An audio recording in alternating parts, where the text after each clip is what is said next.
बिस्मिल्लाहिर्रहमानिर्रहीम। अस्सलाम वालेकुम, गुड मॉर्निंग। सिटी 10 में मैं हूँ आपकी मेज़बान सीमन हाशमी, इस दुआ के साथ कि आपका आज का दिन अच्छे तरीके से गुजरे। और नाज़रीन, मौसम की सूरत हाल आपको बताते चलें। सुबह 6 बजे के करीब दर्जा हरारत 22 डिग्री सेंटीग्रेड रिकॉर्ड किया गया। 9 बजे 26 डिग्री सेंटीग्रेड, 12 बजे 31 डिग्री सेंटीग्रेड।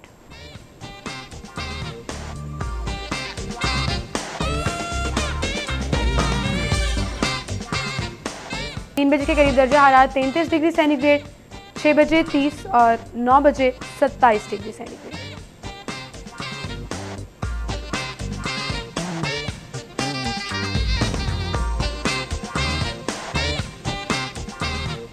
ये रही जी मौसम की सूरत हाल। और अब आगे बढ़ते हैं, टॉप स्टोरीज की तरफ चलते हैं। डेली सिटी 42 की आज की हमारी लीड स्टोरी, गैस प्रेशर बढ़ाने के लिए सुई नॉर्दर्न 2 हिस्सों में तकसीम करने का फैसला किया गया है।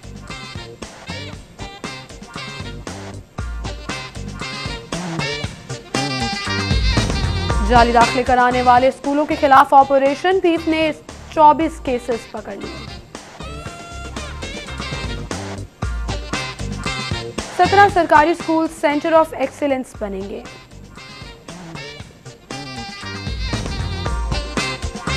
और मॉडल टाउन कब्रिस्तान से मुर्दे गायब होने का इंकशाफ हुआ है।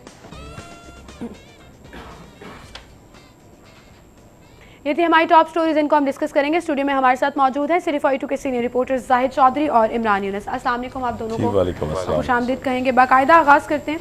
गैस प्रेशर बढ़ाने के लिए सुई नॉर्दर्न को 2 हिस्सों में तकसीम करने का फैसला किया गया है और नहर किनारे 16 इंच पाइपलाइन जो है वो बिछाने का फैसला भी किया गया है। जाहिद साहब, आपसे इसका आगाज़ करेंगे।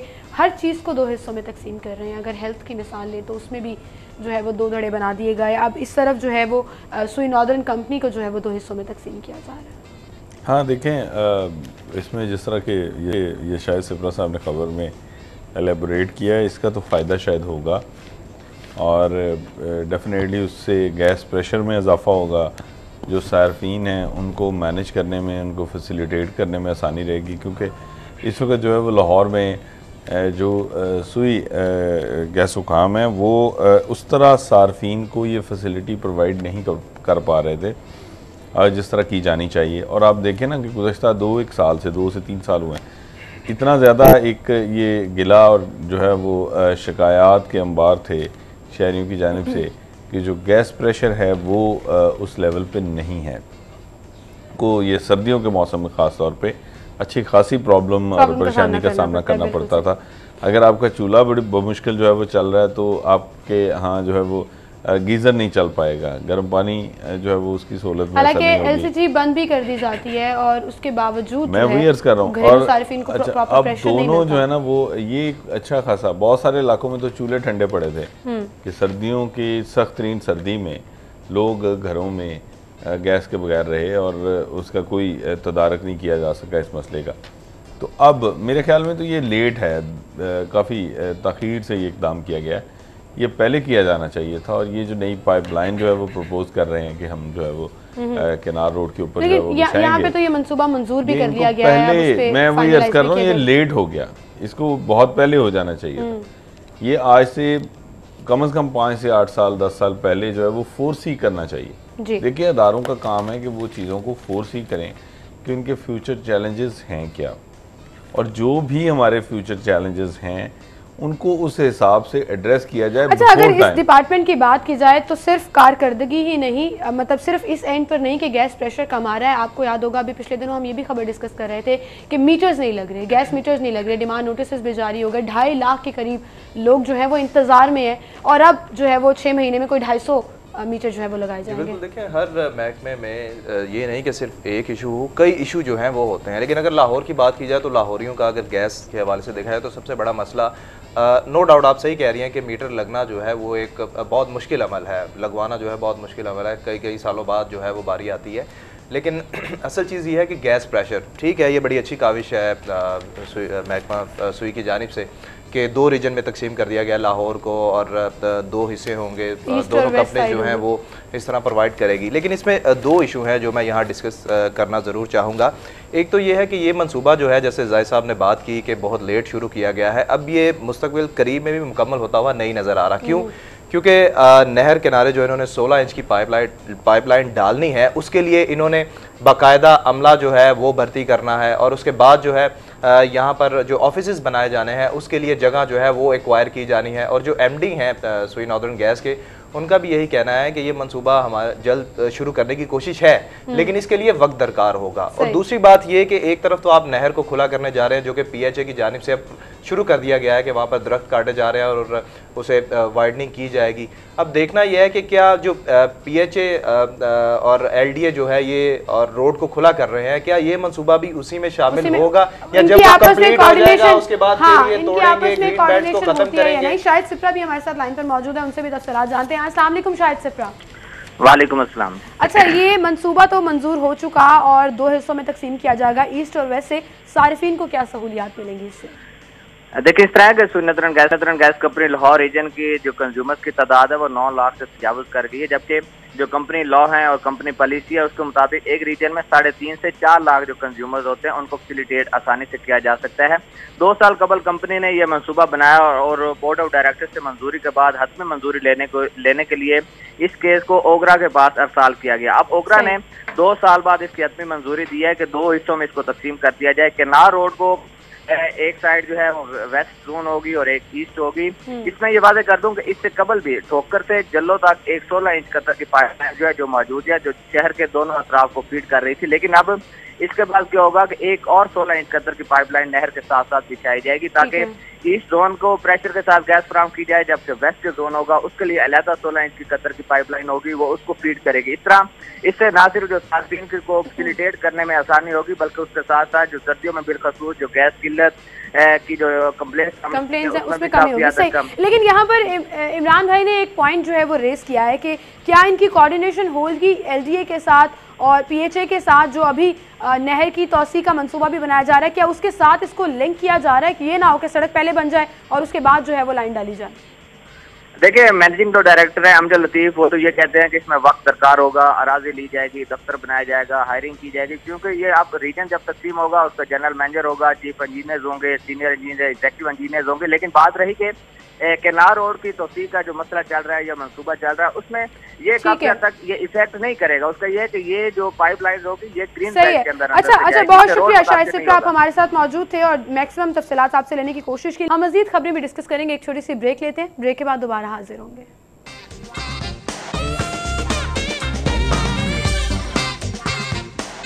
वेलकम बैक नाज़रीन, हम मज़ीद खबरें डिस्कस करेंगे। अगली हमारी टॉप स्टोरी, जाली दाखिले कराने वाले स्कूलों के खिलाफ अब ऑपरेशन जो है वो तेज़ कर दिया गया है। पंजाब एजुकेशन फाउंडेशन ने 24 ऐसे केसेस जो हैं वो पकड़ लिए हैं। इमरान यूनुस साहब से शुरू करेंगे। पिछले दिनों एक स्कैंडल सामने आया था पैफ की जानिब से, जहाँ पर बोगस दाखिले कराए गए थे और अरबों रुपए का जो है वो करोड़ों रुपए का फ्रॉड किया गया था। अब जो है वो एक्टिव हो गए हैं और ये साबित किया जा रहा है कि जी हम उन स्कूल्स के खिलाफ ऑपरेशन कर रहे हैं जिन्होंने ये कार्रवाई की है। सिमल, बिल्कुल पंजाब गवर्नमेंट की जानिब से जो है वो पेफ के थ्रू एक बहुत अच्छी पॉलिसी जो है वो इंट्रोड्यूस करवाई गई थी कि प्राइवेट स्कूल्स में पढ़ने वाले वो बच्चे जो अपनी फ़ीसें अदा नहीं कर सकते, उनकी फ़ीसें जो है वो गवर्नमेंट देगी थ्रू पेफ। अब पेफ जो है उसकी पॉलिसी ये है कि जो भी प्राइवेट स्कूल है उसमें कम से कम 300 ऐसे बच्चे जो हैं वो पढ़ सकते हैं, उनकी फ़ीसें पेफ अदा करेगा जो अपनी फ़ीसें नहीं अदा कर सकते। अब नॉर्मली होता यह है कि मुख्तलिफ जो प्राइवेट स्कूल हैं वो देखें, खुद तो कोई प्राइवेट स्कूल जो है वो इनरोलमेंट इस तरह नहीं कर सकता कि जाली जो है वो वहाँ पर बच्चों को शो करे कि जी बच्चे हमारे पास पढ़ रहे हैं। अगर 400 बच्चा शो कर रहे हैं कि 400 बच्चा पढ़ रहा है और 400 फीस 400 बच्चे की ले रहे हैं पेफ से, लेकिन पढ़ वो 150 रहा है। ये चीज़ जो है ना, ये जो स्पेशली हम बात करें फाइनेंस डिपार्टमेंट की, ये उसका काम है बेसिकली इस चीज़ को मॉनिटर करना। और जब तक फाइनेंस का कोई बंदा इनके साथ मिला नहीं होगा ये चीज़ें सामने नहीं आ सकती। सिर्फ फॉइटू ने ये खबर जो है वो तकरीबन 1 हफ्ता कबल जो है ये दी थी और उसके बाद अब इनकी आंखें जागी हैं, खुली हैं, लेकिन पता नहीं शायद ये कितनी देर से ये सिलसिला चल रहा है जो सिर्फ फॉइटू ने हाईलाइट किया था। जी ज़ाहिर साहब, आप क्या कहेंगे इस खबर में? देखिए, पहली बात तो ये है कि ये पंजाब एजुकेशन फाउंडेशन के ज़ेरे इंतज़ाम या ज़ेरे एहतमाम अंडर देयर सुपरविजन ये प्राइवेट स्कूल्स में हाज़री एनरोलमेंट बेहतर करने के लिए हम आपको फंडिंग करेंगे। ये पहले तो ये मंसूबा ही फ्रॉड पे मुश्तमिल है ना, कि ये तय ही ये किया गया है कि आपने प्राइवेट सेक्टर को उजागर करना है और इसकी कोई बेस, जो इसकी बुनियाद है, जो इसकी जो है वो वजूहात हैं, जो इसके मुहर्रकात हैं कि ये क्यों इंट्रोड्यूस करवाया गया, उसके पीछे कोई नहीं देखता। देखिए, जब आपके बाबू जो हैं वो खुद से प्राइवेट स्कूल्स बनाएं पहले और फिर इस तरह का कोई प्रोजेक्ट लेके आए, तो इसका मतलब है कि उनके बहुत सारे वेस्टेड इंटरेस्ट इसमें इन्वॉल्व हैं। ये टोटल एक फ्लॉप आइडिया था, फ्लॉप और पिटा हुआ जो है वो एक ये मंसूबा था, और उसका यही हाल होना था कि अब वो सारा का सारा जो है वो खुल के सामने आ रहा है। अब तो पकड़े भी जा रहे हैं, अब तो वो पता चल गया कि जनाब क्या हो रहा था। हुआ ये कि आपने अनाउंस कर दिया प्राइवेट स्कूल को कि जी आप एक बच्चा रखेंगे प्राइवेट स्कूल में तो हम आपको जो है वो इतने पैसे देंगे जी। अब वहाँ पे ये हुआ कि प्राइवेट स्कूल मालकान जो हैं, जो कि डेफिनेटली वो बाबुओं ने पहले स्कूल ओन की है ना, उनके साथ कोलैबोरेशन की, क्योंकि करप्शन के ये नित नए और जदीद तरीके दरियाफ्त करते हैं ना। ये ऑफशोर कंपनियों से दासा था कि हमारी ब्यूरोक्रेसी, ऑफशोर कंपनी तो बहुत पीछे रह जाती है, उसका फिर कोई ना कोई सुराग मिलता है, इनका तो सुराग भी नहीं मिलता। अच्छा। ये पूरे का पूरा एक डिज़ाइन तैयार करके उसमें पैसा फंड किया गया और उसके बाद वो पैसा उठ, अब वो बच्चे जो हैं वो कहाँ से आए, जिनका ये रौला पड़ा हुआ कि जी बच्चे वो जनाब गायब हो गए या दाखिला या छोड़ नहीं गए। सरकारी स्कूलों की इनरोलमेंट उठाई, उसको अटैच किया अपने यहाँ, शो किया कि ये बच्चा हमारे पास है, उसके मद में जितने फंड्स आ रहे थे वो अच्छा पैसा वहाँ पे लिया, पैसा जेब में डाला, बच्चा जो है वो सरकारी स्कूल में पढ़ रहा था। और ये थोड़ा बहुत नहीं है, अगर इसको कोई इंडिपेंडेंटली को प्रूव कर सके, जो कि यहाँ मुमकिन नहीं है हमारे यहाँ कोई चीज़ प्रूव करना, लेकिन अगर कोई कर सके तो ये एक बहुत बड़ा स्कैम है एजुकेशन डिपार्टमेंट में। और इसमें टॉप टू बॉटम बड़ी बड़ी दुनिया इसमें इन्वॉल्व है। ये कोई बड़ा मुनज़्ज़म क्राइम है, ये कोई छोटा मोटा क्राइम नहीं है कि किसी ने इंडिविजुअली जो है वो कोई 2 4 5 बच्चे, 2 4 5 10 बच्चों का किसी को फ़ायदा नहीं होता, बल्कि 40 50 का भी नहीं होता। ये उससे बड़े फिगर पे फ़ायदा होता है। कोई अगर करेगा तो फिर खुल के करेगा। और ये बहुत बड़े लेवल पे ये फ्रॉड हुआ है, छोटे लेवल पे। वो पैसे जो हैं वो जेबों में जाते हैं, कोई बॉदर भी नहीं करता जी। नहीं, वो जेबों में ले जाने के लिए तो मंसूबा बनाया, आप कह रही हैं बॉदर नहीं करता। इसमें ये बॉदर कैसे करेंगे? ये चीज भी काबिल गौर है कि जो गरीब का बच्चा है, बेसिकली तो ये पॉलिसी जो है ये गरीब के बच्चे के लिए रखी गई। गरीब का बच्चा कभी भी प्राइवेट स्कूल में नहीं जाएगा। क्यों? क्योंकि प्राइवेट स्कूल की फीसें तो पहले ही आसमान से बातें कर रही होती हैं। अगर आपने तालीम को बेहतर करना है या बच्चों को जो है वो तालीम देनी है, तो बेहतर ये है कि आप अपने जो सरकारी स्कूल हैं उनकी जो तालीम है उनको बेहतर कर दें, वहाँ के इंफ्रास्ट्रक्चर जो है उनको बेहतर कर दें, सहूलतें जो है वो बेहतर कर दें। टाइम हमारे पास बिल्कुल खत्म हो गया। मैं चाह रही थी अगली खबर भी डिस्कस करें जिसमें 17 सरकारी स्कूल सेंटर ऑफ एक्सीलेंस बनेंगे, लेकिन टाइम बिल्कुल खत्म हो गया। बहुत शुक्रिया इमरान यूनुस और जाहिद चौधरी साहब, आप हमारे साथ मौजूद थे। नाज़रीन, इसी के साथ एक ब्रेक की तरफ चलते हैं, ब्रेक के बाद दोबारा हाजिर होंगे।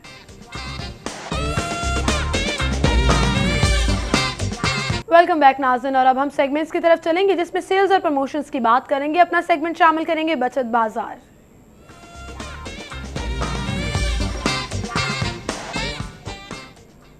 बचत बाजार में सबसे पहले हमारे पास ब्रांड है जी सतरंगी, और सतरंगी पर आपको 50% तक ऑफ मिलेगा।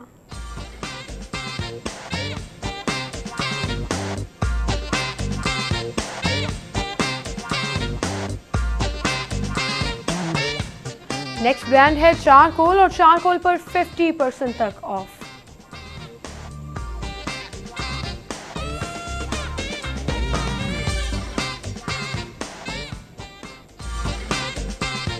हाइपरस्टार अगर आप जा रहे हैं तो प्रमोशंस पर चीज़ें बताएंगे। सबसे पहले हमारे पास है जी टैंग मौसम्बी फ्लेवर में, और 340 ग्राम्स उसकी वेटेज है। रिटेल प्राइस है 165, प्रमोशनल प्राइस 145, 20 रुपीज़ आप बचा सकते हैं।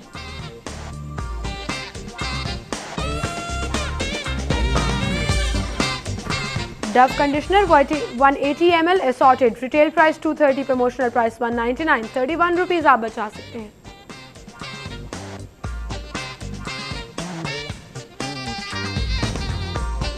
और अब सेगमेंट शामिल करेंगे जिसमें सब्जियों और फलों की बात करेंगे। आज के भाव। हसन अली हमारे साथ मौजूद हैं मक्का कॉलोनी से। जी हसन, बताइएगा सब्जियां और फल किस कीमत पर मिल रहे हैं, और महंगाई का ग्राफ क्या देखने में आ रहा है, क्या कीमतों में कमी हुई है, और जो सरकारी निर्खनामा जारी किया जाता है ज़िले हुकूमत की जानिब से, उस पर अमल दरामद हो रहा है या नहीं, दुकानदारों का क्या स्टांस है?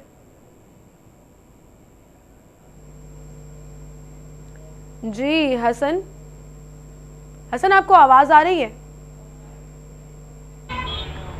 जी मैं इस वक्त मौजूद हूँ गुलबर्ग के इलाके मक्का कॉलोनी में, और अगर सब्जियों और फलों की कीमतों की बात की जाए तो उसमें कोई खातिर खा कमी जो है वो नज़र नहीं आती। और अगर बात की जाए सबसे पहले ब्रायलर की कीमत की, तो उसकी कीमत में इजाफे का सिलसिला जो है वो जारी है, और गुज़िश्ता रोज़ की निस्बत आज जिंदा ब्रायलर जो है वो 5 रुपये फ़ी किलो इजाफे के बाद 187 रुपये फ़ी किलो में फ़रोख्त किया जा रहा है, जबकि जो मुर्गी का गोश्त है वो 7 रुपये इजाफे के बाद 271 रुपये की बुलंद तरीन सतह पर जो है वो जा पहुँचा है। और इस हवाले से जो शहरी हैं वो यही कहते नज़र आते हैं कि अब जो है वो आहिस्ता आहिस्ता जो मुर्गी का गोश्त है वो भी उनकी पहुंच से दूर होता जा रहा है। कीमतें जो हैं वो मुसलसल बढ़ रही हैं, और कीमतों को कंट्रोल करने के लिए कोई भी इकदाम नज़र नहीं आते। अगर सब्जियों और फलों की कीमतों की बात की जाए तो आलू 20 रुपये में फ़रोख्त किए जा रहे हैं, प्याज जो है वो 40 रुपये में फ़रोख्त हो रहे हैं, टमाटर 50 रुपये में फ़रोख्त किए जा रहे हैं, लहसन जो है वो 300 रुपये, जबकि अदरक जो है वो 140 रुपये फ़ी किलो के हिसाब से फ़रोख्त किया जा रहा है। पालक जो है वो 25 रुपये में फ़रोख्त की जा रही है, बैंगन 40 रुपये में फ़रोख्त हो रहे हैं, मटर 100 रुपये में फ़रोख्त किए जा रहे हैं, लीमू 150 रुपये फ़ी किलो में फ़रोख्त किए जा रहे हैं, खीरा 30 रुपये में फ़रोख्त किया जा रहा है, घिया तोरी 100 रुपये में, जबकि भिंडियाँ जो हैं वो 50 रुपये फ़ी किलो के हिसाब से फ़रोख्त की जा रही हैं, करेले 60 रुपये में फ़रोख्त हो रहे हैं, अरवी 120 रुपये, जबकि मूंगरे जो हैं वो भी 120 रुपये फ़ी किलो में फ़रोख्त किए जा रहे हैं, भिंडी भी 120 रुपये फ़ी किलो के हिसाब से फ़रोख्त की जा रही है, फलियाँ 160 रुपये में फ़रोख्त की जा रही हैं, मेथी 50 रुपये में फ़रोख्त हो रही है, कचनार 200 रुपये फ़ी किलो में फ़रोख्त की जा रही है, सब्ज़ मिर्च 80 रुपये, जबकि शिमला मिर्च जो है वो 60 रुपये फ़ी किलो में फ़रोख्त की जा रही है, बंद गोभी 30 रुपये, जबकि फूल गोभी जो है वो 50 रुपये फ़ी किलो में फ़रोख्त की जा रही है, शलजम जो है वो 40 रुपये फ़ी किलो में फ़रोख्त किए जा रहे हैं, चुकंदर 50 रुपये में, जबकि मूली जो है वो 40 रुपये, और गाजर जो है वो 50 रुपये फ़ी किलो में फ़रोख्त की जा रही है। इस तरह से अगर बात की जाए फलों की कीमतों की तो उसकी भी यही सूरत हाल है, और मुख्तलिफ किस्म का सेब जो है वो 100 रुपये से लेकर और 200 रुपये फ़ी किलो तक फ़रोख्त किया जा रहा है, खरबूजा जो है वो 60 से 70 रुपये फ़ी किलो में फ़रोख्त किया जा रहा है, तरबूज जो है वो 60 से 70 रुपये फ़ी किलो में फ़रोख्त किया जा रहा है, स्ट्रॉबेरी 120 रुपये से लेकर और 150 रुपये फ़ी किलो तक फ़रोख्त की जा रही है, जबकि अगर केले की बात की जाए तो मुकामी केला जो है वो 120 रुपये फ़ी दर्जन, जबकि इंडिया और दीगर ममालिक से आने वाला केला जो है वो 200 रुपये फ़ी दर्जन तक जो है वो फ़रोख्त किया जा रहा है। इस हवाले से शहरी यही कहते नज़र आते हैं कि हुकूमत की जानिब से कीमतों को कंट्रोल करने के लिए कोई भी इक़दाम नज़र नहीं आते, और हुकूमत को चाहिए कि वो कम अज़ कम एक आम शहरी को, आम सारिफ को जो है वो सहूलत दे और कीमतों को कंट्रोल करे। जी बहुत शुक्रिया हसन अली आपका। ज़ेनिथ शॉप पर नाज़रीन अगर आप जा रहे हैं तो वहाँ से बीफ आपको मिलेगा 490 रुपये किलो में, और मटन है 840 रुपये में। बीफ कीमा आपको मिलेगा 520 में, जबकि मटन कीमा आपको मिलेगा 960 रुपये में। और इसके साथ साथ गवर्नमेंट रेट के मुताबिक ज़िंदा मुर्गी जो है वो आपको मिलेगी 187 रुपये किलो में, उसका बना हुआ गोश्त 271 रुपये में।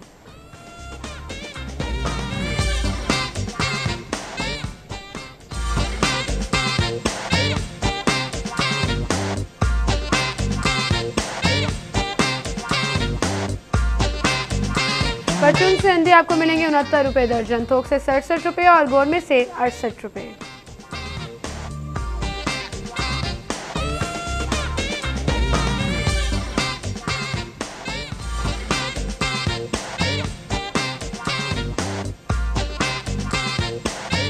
और अब मूवी ऑफ द डे में आपको ट्रेलर दिखाएंगे मालिक का।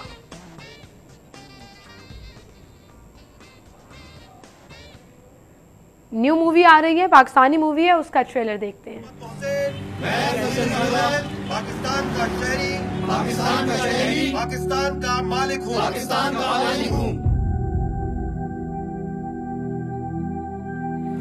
ये जमीन, ये लोग मेरे हैं। से फारिश नहीं चलने दूंगा। इसके हुक्मरान मेरे मुकर्रर करदा कम फिल्म में देखा।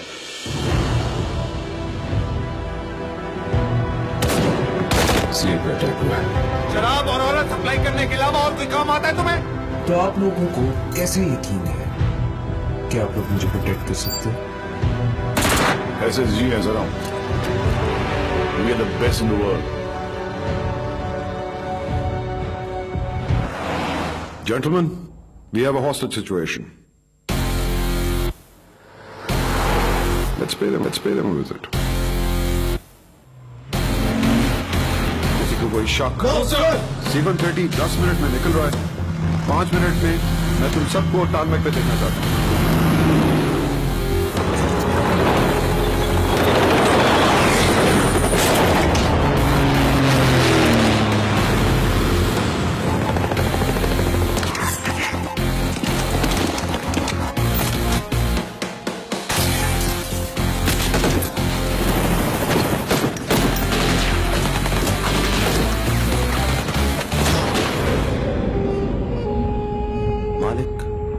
मुलाजिम को धमकी नहीं, नोटिस देता है। जी, टुडेज डायरी की तरफ अब चलेंगे। मूवी टाइमिंग्स आपको बताएंगे। बैटमैन वर्सेस सुपरमैन लगी हुई है 5:30 बजे वॉक टावर सुपर सिनेमा 2 में, 3:30 बजे रॉयल पाम ऑडी 2 में।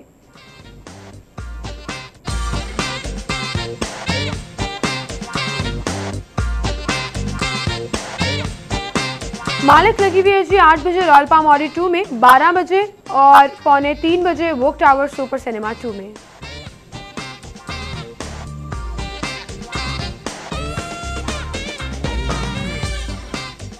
कंग फू पांडा 3 6:15 बजे रॉयल पाम ऑडी 2 में, 3:30 बजे वॉक टावर सुपर सिनेमा 3 में।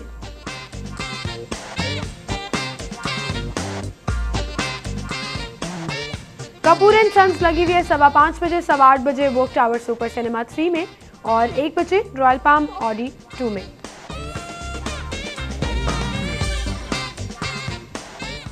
और अब गैर मुल्की करेंसी रेट्स आपको बताएंगे माल के हाल में।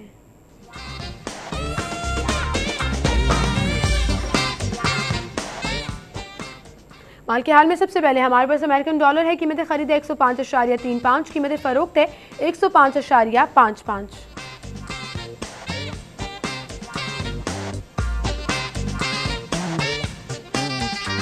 पाउंड स्टर्लिंग कीमत खरीद है 147.50, कीमत फरोख्त है 148.20।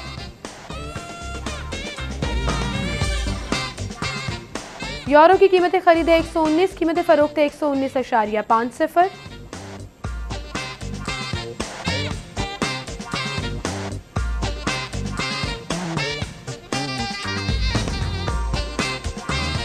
सऊदी रियाल कीमत खरीद है 27.75, कीमत फरोख्त है 27.90। यूएई दिरहम कीमत खरीद है 28.60, कीमत फरोख्त है 28.75।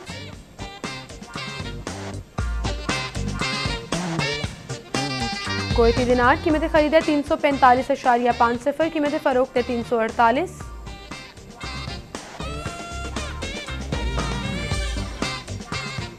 ऑस्ट्रेलियन डॉलर कीमत खरीद है 78.50, कीमत फरोख्त है 78.95। जापानीज येन कीमत खरीद है 0.95, कीमत फरोख्त है 0.98। स्विस फ्रैंक कीमत खरीद है 108.95, कीमत फरोख्त है 109.85। और कनेडियन डॉलर सबसे आखिर में कीमत खरीद है 69.55, कीमत फरोख्त है 80.10।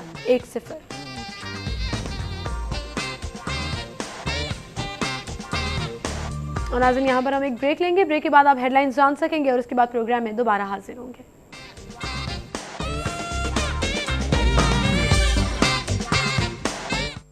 खुशामदीद कहेंगे आपको स्टूडियो में। और नाज़रीन आज हम बात करेंगे ऑर्थोपेडिक डिपार्टमेंट की, और उसमें कौन कौन सी डिजीज़ फॉल करती हैं, किस तरह से उससे प्रिवेंट करना चाहिए, क्या क्या प्रिकॉशंस लेनी चाहिए, इस पर हम बात करेंगे। हमारे साथ मौजूद हैं डॉक्टर मोहम्मद वाजिद साहब, उनसे हम बात करेंगे। अस्सलाम वालेकुम डॉक्टर साहब, क्या हाल चाल है आपके? डॉक्टर साहब सबसे पहले तो मैं पूछना चाहूँगी कि कौन कौन सी डिजीज़ जो है आजकल ज़्यादा देखने में आ रही है?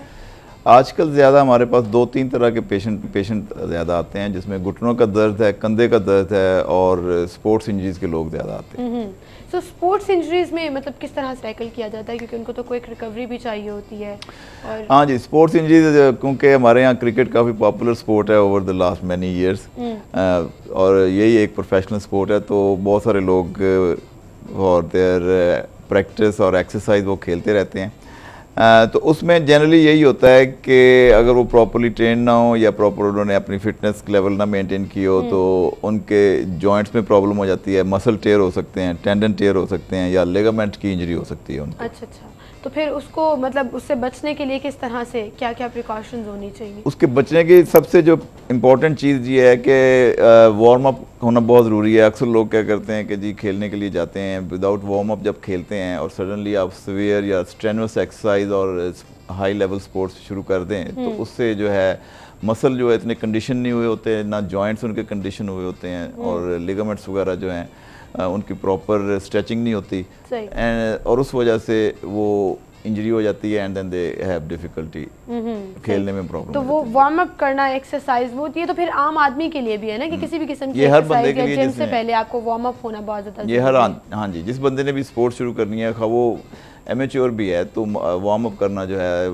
It is part of the sport, it's not separate that. बिल्कुल सही, उस चीज़ को जो है वो ध्यान में रखना पड़ता है। अच्छा, आपने बताया कि जॉइंट्स के प्रॉब्लम्स बहुत ज़्यादा आ रहे हैं, इसकी क्या वजह है? क्यों जॉइंट्स कमज़ोर हो गए हैं या खाना उस तरह का नहीं रहा, न्यूट्रिशन उस तरह की नहीं मिल रही है? क्योंकि यंगस्टर्स में भी इवन बहुत ज़्यादा मतलब वो स्टेमिना भी ख़त्म होता जा रहा है और फिर जॉइंट पेन्स और कभी पाँव में, कभी नी में, कभी बैक में, इसकी क्या रीज़न है?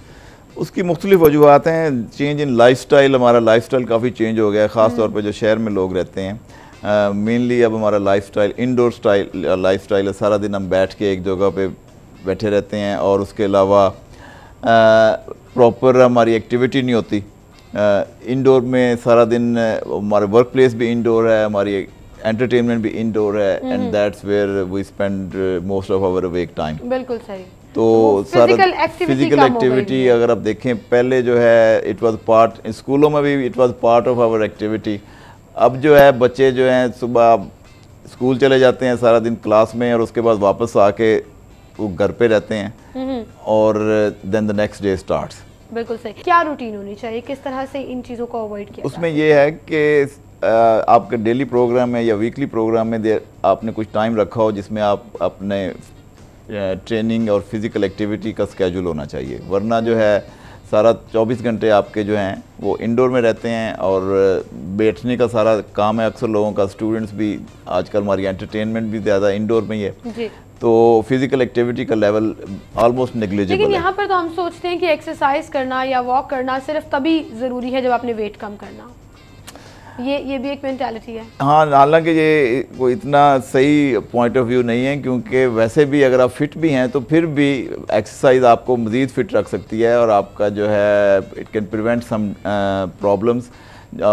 सबसे इम्पोर्टेंट वही है कि वजन ना सिर्फ कि जब बढ़ जाए फिर ही एक्सरसाइज करनी है, अगर आप करते रहें तो ये बढ़ेगा भी नहीं, बजाय इसके कि पहले आप वेट करें कि ये बढ़े और फिर आप एक्सरसाइज करें, वो ज़्यादा मुश्किल है इस निस्बत इसके कि आप शुरू में ही अपने आप को एक्टिव रखें ताकि इन प्रॉब्लम से आप बच सकें। बिल्कुल सही। अच्छा, रोड ट्रैफिक एक्सीडेंट्स जो होते हैं उनमें ज़्यादातर इंजरीज जो हैं वो बोन रिलेटेड होती हैं, जिसमें बहुत ज़्यादा मतलब पाँव, टांग, बाजू, इवन रिब्स भी फ्रैक्चर हो सकती है। उसमें रिकवरी प्रोसेस क्या होता है, किस तरह से मतलब ये हमारे लिए एक बहुत अहम समाजी मसला बनता जा रहा है क्योंकि जिस हिसाब से हमारी ट्रैफिक इंक्रीज़ हुई है, मोटर व्हीकल्स की तादाद इंक्रीज़ हुई है और ट्रैफिक लॉज की जो है बाद लोग उतनी परवाह नहीं करते, उस वजह से रोड ट्रैफिक एक्सीडेंट की शरह भी बढ़ गई है। और उसमें जनरली ये होता है कि एक तो पर्सनल सेफ्टी का जो आइडिया है अक्सर लोग जो है उस पर इतना पैरोकार नहीं होते क्योंकि हेलमेट का पहनना या मोटरसाइकिल पहनते हुए ग्लव्स का पहनना, ताकि जब अब खुदा न खास्ता अगर कोई गिरता है तो किसी का हाथ नीचे लगता है तो अगर आपका हाथ डायरेक्ट सड़क पे लगेगा तो ज़्यादा चोट लगेगी। बिल्कुल। अगर आपका सर जब आप गिरते हैं डायरेक्ट किसी कॉर्नर पे लगेगा तो आपको ज़्यादा चोट लगेगी बनिस्बत आपने हेलमेट पहना हो। दूसरा सीट बेल्ट का और एयर बैग आपने देखा होगा कि आजकल गाड़ियों में एज अ स्टैंडर्ड आ रहे हैं, लेकिन प्रॉब्लम ये हो रही है कि अक्सर लोग सीट बेल्ट नहीं लगाते और ये उल्टा उनके लिए नुकसानदेह होता है क्योंकि अगर आपकी गाड़ी में एयर बैग लगा हुआ है और आपने सीट बेल्ट नहीं पहनी और अगर खुदा न खास्ता कोई हादसा हो जाता है तो उसमें अगर एयर बेल्ट डिप्लॉय हो जाए, खुल जाए और सीट बेल्ट ना पहनी हो तो उल्टा उसका नुकसान हो जाता है, वो ज़्यादा it can harm you more. अगर आपने सीट बेल्ट पहनी हो, ये उसी वक्त ज़्यादा इसका फ़ायदा होता है अगर आपने सीट बेल्ट भी पहनी हो और फिर एयर बैग डिप्लॉय हो। बिल्कुल सही, बिल्कुल सही। हमारे लोग जो हैं अक्सर हमने देखा है कि गाड़ियों में वो तो कंपनी ने फिट कर दी हैं लेकिन सीट बेल्ट हमने खुद लगानी होती है। तो इट इज़ मैंडेटरी के साथ सीट बेल्ट आपने लगाई हो अगर आपकी गाड़ी में एयर बैग भी हो, लेकिन सीट बेल्ट वैसे ही मैंडेटरी है क्योंकि इससे आपको चोट लगने का इम्कान कम हो जाता है। अच्छा, अक्सर लोग ये भी समझते हैं कि वो कहीं ना कहीं आपको स्टक भी कर देता है तो वो, लेकिन मेरे ख्याल से कि जिस तरह वो आपको प्रिवेंट करती है सीट बेल्ट आपको इंजरी से आपको, वो बिल्कुल सही कहा, तो वो उसकी बिल्कुल सही कहा है। अनफॉर्चुनेटली सेफ्टी है फॉर यू। अनफॉर्चुनेटली अगर आप देखें जिन लोगों के, जो लोग एक्सीडेंट में खुदा न खास्ता जिनको हो जाता है एमरजेंसी में जाके, हमारा तो रोज़ का काम है, सीट बेल्ट पहनी होती है और जिन्होंने नहीं पहनी होती उनके इंजरीज में बड़ा फ़र्क होता है। बिल्कुल सही। एंड देन यू रियलाइज के ये सिंपल सी चीज़ है, इट कैन आपको किस हद तक प्रिवेंट करती है मुख्तलिफ इंजरी से। अच्छा, इस पर हम बात करेंगे और कुछ इंटरेस्टिंग केसेस भी आपसे सुनेंगे जो अभी तक हम इनोवेशन कर सके हैं ऑर्थोपेडिक डिपार्टमेंट में और इस फील्ड में, उस पर भी बात करेंगे। नाज़रीन, एक छोटी सी ब्रेक लेते हैं यहाँ पर, ब्रेक के बाद दोबारा हाजिर होंगे। गुफ्तगू का सिलसिला हम आगे बढ़ाएंगे। डॉक्टर मोहम्मद वाजिद हमारे साथ मौजूद हैं। सर, हम बात कर रहे थे ट्रॉमा पेशेंट्स की और उसमें जो इंजरीज़ हो जाती हैं बहुत ज़्यादा, वो बोन रिलेटेड, मसल रिलेटेड या जिस तरह की भी इंजरीज़ होती हैं, उसमें पेशेंट्स के जो इर्द गिर्द का एनवायरनमेंट है, जो लोग हैं, उनका बिहेवियर भी बहुत मैटर करता है। जी बिल्कुल सही कहा कि जब भी हमारे यहाँ कहीं रोड ट्रैफिक एक्सीडेंट होता है तो देखने में ये आया है कि वहाँ पे बहुत सारे लोग इकट्ठे होकर देखना शुरू कर देते हैं। And some people call it जो है ना, वो आपकी जो फर्स्ट एड है या वहाँ पे उस पेशेंट को जो बचाने के लिए जो एक्टिविटी होनी है, तहत जो काम कर रहे होते हैं, उसमें वो उसको बजाय इसके कि उसकी हेल्प करें, उसको वो ऑब्स्ट्रक्ट कर रहे होते हैं। अगर किसी 1122 वाले ने जब आना है या किसी और जो बंदा जिसको पता है कि फर्स्ट एड कैसे दी जाती है, अगर उन्होंने आना है तो वहाँ पे जितने भी लोग खड़े होते हैं वो उसको जो है बजाय इसके कि फैसिलिटेट करें, उल्टा उसके रास्ते में आके उसके ऊपर जमघटा डाल के, इतनी स्पेस ही नहीं होती कि पेशेंट को प्रोटेक्ट किया जा सके। बिल्कुल सही। और दूसरा एक देखा गया है कि समहाउ लोग जो हैं एक अच्छी बात है जिसे गुड समैरिटन कहते हैं कि जी आप किसी की हेल्प करें, लेकिन हेल्प करने के लिए आपको ये भी पता होना चाहिए कि हेल्प क्या है। बिल्कुल सही। ये टेक्निकल इशू होता है, किसी को चोट लगी है और एक बंदा जिसने आज तक किसी मरीज का ख्याल नहीं रखा होता या किसी इंजर्ड पेशेंट को हाथ नहीं लगाया होता, वो वहाँ पे मेजर डिसीजन कर रहा होता है कि इसको पानी पिला दो या इसको बिठा दो। अगर उसको पहले फ्रैक्चर इनकम्प्लीट था तो आपने उसको बिठा दिया तो वो हड्डी पूरी टूट गई है। बिल्कुल सही। अगर कमर पहले पूरी नहीं टूटी थी तो आपने उसको बिठा के वो कंप्लीट कर दिया। अब वो बंदा वहाँ से धड़ से लेके नीचे तक पैरालाइज हो गया। उसके बाद हम जो मर्जी कर लें उसको वो नहीं कर सकते, वापस नहीं ला सकते। तो कहने का मकसद ये है कि अगर खुदा न खास्ता आप देखें कि कहीं एक्सीडेंट हुआ है तो कोशिश करें कि कोई ट्रेंड बंदा अगर उनमें से हो तो वो हेल्प करे, अगर नहीं है तो 1122 वाले इतना अच्छा रिस्पांस है उनका कि वो पहुंच जाते हैं। बिल्कुल ठीक। और उनसे पहले मुझे एक और ये भी दरख्वास्त करनी है कि उनके मुंह में पानी मत डालें, क्योंकि अगर अच्छा एक ये जो हम अपना कौमी फरीजा समझते हैं ना कि कोई अगर बीमार हो गया है, कोई अगर गिर गया है, तो सबसे पहले जाके पानी का ग्लास जो है वो उसके मुंह से लगाया जाता है, जिसकी जो हम अपनी तरफ से तो केयर कर रहे होते हैं, गुड जेस्चर दे रहे होते हैं, लेकिन आपको नहीं पता कि पेशेंट किस कंडीशन में है और वो उसको किस तरह से रिएक्ट करेगा। उसकी प्रॉब्लम दो हैं। एक तो ये कि अगर वो पूरी तरह होश में नहीं है तो वो पानी उसकी खुराक की नाली की बजाय सांस की नाली में चला जा सकता है, ये तो फौरन हो जाएगा। दूसरा, अगर वो होश में और उसने पी भी लिया है, जो कि पी भी लेते हैं लोग, जब इतना जो है लोग कहते हैं जी कितने खुलूस से वो दे रहा है, उसको जब हमारे पास लेकर आते हैं और हम कहें जी अगले आधे घंटे में हमने उसकी सर्जरी करनी है, अगर किसी ने पानी पिया हो तो उसको बेहोश करना और किसी ने पानी ना पिया हो बेहोश करने में खाली पेट के साथ, क्योंकि बेहोशी हम अक्सर खाली पेट के साथ देते हैं क्योंकि वो पानी बाद का वापस फेफड़ों में आ जाता है, तो वो मसला और कॉम्प्लिकेटेड हमारे लिए हो जाता है। बिल्कुल सही। और ये करने में हर्ज कोई नहीं है अगर उसको कोई फायदा हो, लेकिन उसका फायदा भी कोई नहीं होता। बिल्कुल सही। या तो और फिर अक्सर ये होता है कि खास तौर पर ट्रॉमा, चाहे वो एक्सीडेंट्स हैं या घर में कुछ हादसा पेश आ गया है कि आपको कोई चीज लग गई है, या अक्सर हम देखते हैं कि दरख्त गिर गया, उसकी शाख जो है वो बीच में घुस गई, छुरी लग गई, मतलब बहुत से इस तरह के इंसिडेंट्स होते रहते हैं। उसमें ये होता है कि हम सबसे पहले हमारी कोशिश होती है कि खुदा ना खास्ता अगर मतलब I have seen one case इसमें कैंची लग गई है, तो हमारी कोशिश होती है पहले उसको बाहर निकाल दें। वो चीज़ जो है वो और डैमेज कर रही हो। आपने बिल्कुल सही फरमाया कि उसमें ये होता है कि जब कोई चीज़ बाहर से अंदर पेनिट्रेट कर गई है बॉडी में, ऑल्दो उसने डैमेज तो किया है, लेकिन अगर आप उसको निकाल देंगे तो वो जो डैमेज पार्ट्स हैं, अगर वहाँ पे खून की नाली है तो वो खून निकलना शुरू हो जाएगा, ज़्यादा निकलना शुरू हो जाएगा। और जब तक फिर मेडिकल हेल्प अवेलेबल नहीं होती या वो जगह से जहाँ से वो कटी है उसको बंद नहीं करेंगे तो खून बहता रहेगा। बिल्कुल सही। तो इसलिए जनरली हम ये करते हैं कि अगर कोई पेनिट्रेटिंग इंजरी जिसको हम बोलते हैं कि कोई भी चीज़ अगर बॉडी में चली गई है तो या तो फायर ब्रिगेड या 1122 वाले के चीज़ काट के पूरा patient along with that thing वो हॉस्पिटल शिफ्ट होती है सही, और सही। उसको under control environment medical treatment होता भी यही है हाँ जी। कि मतलब लेट द डॉक्टर डिसाइड कि उन्होंने कहाँ किस तरह किस एंगल से इस चीज को बाहर निकालना है। क्योंकि अगर किसी ने पेशेंट ट्रीट नहीं किया तो उसको निकाल के आप उसकी फायदा नहीं कर रहे बल्कि उल्टा उसको कॉम्प्लिकेट कर रहे हैं। नुकसान कर रहे हो। इन शॉर्ट के डॉक्टर बनना बंद करना चाहिए और इंतजार करना चाहिए और जो टेक्निकल हेल्प है उसको फौरन कॉल करें, ये आपका ज्यादा अच्छा गुड जेस्चर हो उसके लिए जाएगा। ज्यादा बेहतर होगा पेशेंट के लिए। और अच्छा डॉक्टर साहब, दुनिया में बहुत इनोवेशन हो रही है। दुनिया में अगर आपकी बाजू कट गई है तो वो वापस जोड़ भी दी जाती है और उसमें बहुत ज़्यादा रिसर्च भी की जाती है। उस स्टैंडर्ड के मुताबिक हम कहाँ पर स्टैंड कर रहे हैं? पाकिस्तान में भी अल्लाह का शुक्र है कि ये तो बड़ी देर से हो रहा है कि रीप्लांटेशन सर्जरी, अगर किसी का कोई कट जाता है, ख़ास तौर पे हाथ से आगे उंगलियां अगर कट गई हैं या टोस कट गई हैं तो हम दोबारा उनको रीअटैच कर सकते हैं। उसमें ऑर्थोपेडिक और माइक्रोवैस्कुलर सर्जन और हैंड सर्जन जो हैं उनका बहुत अहम रोल है, लेकिन उसके लिए शर्त ये होती है कि वो जो कटा हुआ पार्ट है वो प्रॉपर तरीके से साथ लेकर आए और उसके कुछ आवर्स होते हैं जिसमें वो लग सकता है और उसको बर्फ में रख के लाना पड़ता है। ठीक है, वो इसलिए इस तरह लाना पड़ता है। खासा कोई हादसा पेश आ गया किसी के साथ तो वो जो कटा हुआ पार्ट है अज़ा है उसको बर्फ में रखें, उसको शॉपर में डाल के उस शॉपर को बर्फ में रखें। ठीक है, तो बर्फ डायरेक्ट उसके साथ नहीं रखनी चाहिए। ठीक है, ताकि वो कूलिंग से उसका कूलिंग इसलिए करते हैं ताकि टेम्परेचर कम होने से जो सेल हैं वो डैमेज ना हो जाए। बिल्कुल। और वो तकरीबन 6 से 8 घंटे तक होते हैं हमारे पास के from the time of accident.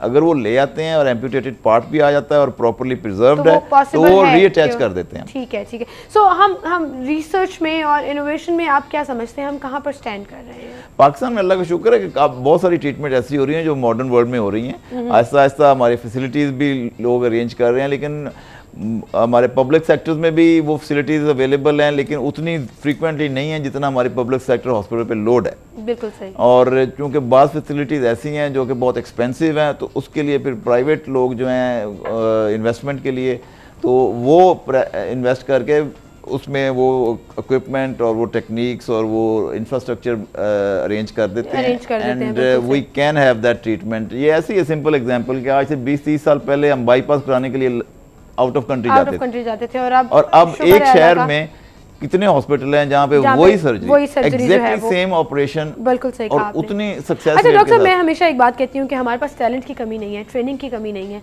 बस एक पुश की ज़रूरत है, फैसिलिटीज़ की ज़रूरत है and we can compete with anybody in the specially in the medical field. Well, thank you so much आप तशरीफ लाए एंड आई थिंक हमने बहुत ज़्यादा इन्फॉर्मेशन और अवेयरनेस जो है वो अपने नाज़रीन के साथ शेयर की, जो आइंदा खुदा ना खास्ता इनकी ज़िंदगी में कोई हादसा पेश आएगा या आपके सामने कोई हादसा पेश आएगा तो कम से कम ये बातें उनके जहन में रहेंगी कि नुकसान नहीं पहुँचाना, उसका उल्टा फ़ायदा जो है वो हमारा मकसद होता है। बहुत शुक्रिया आपका हमारे साथ तशरीफ लाई। इसी के साथ नाज़रीन हम यहाँ पर एक ब्रेक लेंगे, ब्रेक के बाद दोबारा हाजिर होंगे तो शामिल करेंगे मेरा शहर लाहौर।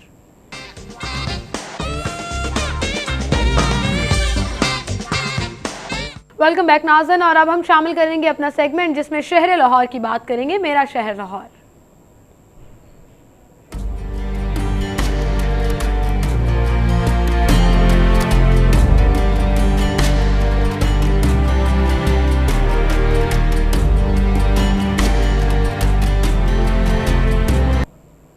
मेरा शहर लाहौर में आज का हमारा टॉपिक रहेगा बैसाखी का मेला और हमारे साथ स्टूडियो में मौजूद हैं राव जावेद इकबाल साहब। अस्सलाम वालेकुम राव साहब, क्या हाल चाल है?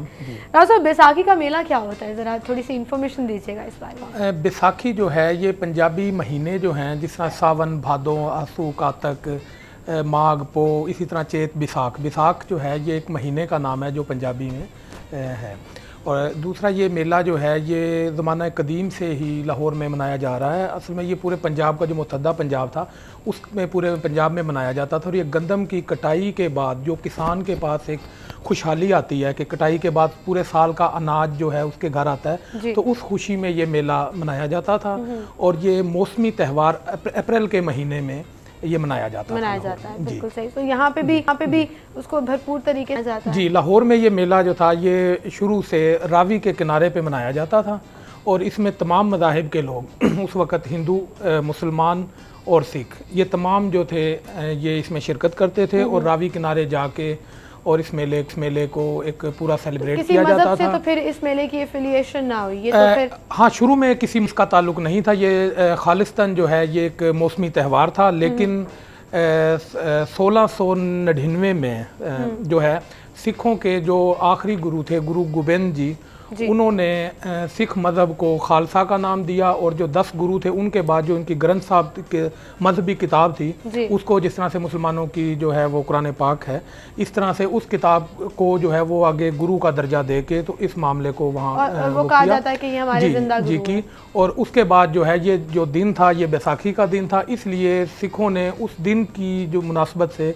इस मेले को जो है एक ख़ास रंग दिया और वो सिखों का त्यौहार मशहूर हो गया। अच्छा जी, हालांकि ये मतलब शुरू से उनका हाँ शुरू से उनका नहीं था, तमाम मज़ाहिब के लोग इसको पूरे पंजाब में मनाते थे और लाहौर में भी इसी तरह से तमाम मज़ाहिब के लोग इसमें शिरकत करते थे, तो ये सिखों का कोई मखसूस त्यौहार नहीं था। बिल्कुल सही। लेकिन पाकिस्तान बनने के बाद फिर इसकी क्या हैसियत रही है जब सिखों ने इसको अपनी ओनरशिप दे दी और अपने मज़हब के साथ रिलेट कर दिया? हाँ, ये 10वें गुरु के बाद ये मामला सिखों के पास चला गया और सिखों ने इसको मनाना शुरू किया, लेकिन उस वक़्त भी मुसलमान इसमें शिरकत करते थे। 23 मार्च 1940 को जो करारदाद लाहौर मंजूर हुई, उस वक़्त जो है उस करारदाद के बाद मुसलमानों ने इस मेले में जो है वो शिरकत करना तकरीबन जो है वो छोड़ दिया था। तो उसके बाद ये कि पाकिस्तान बनने तक यही सिलसिला रहा और ये मेला जो था ये गुरुद्वारा डेरा साहब जो शाही किले के पास है वहाँ मनाया जाने लगा।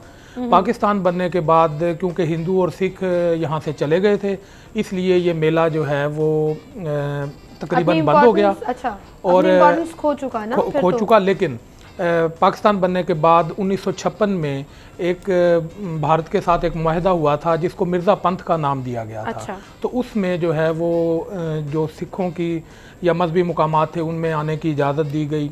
उसके तहत बैसाखी के मेला का जो था वो भी एक सिलसिला शुरू किया गया।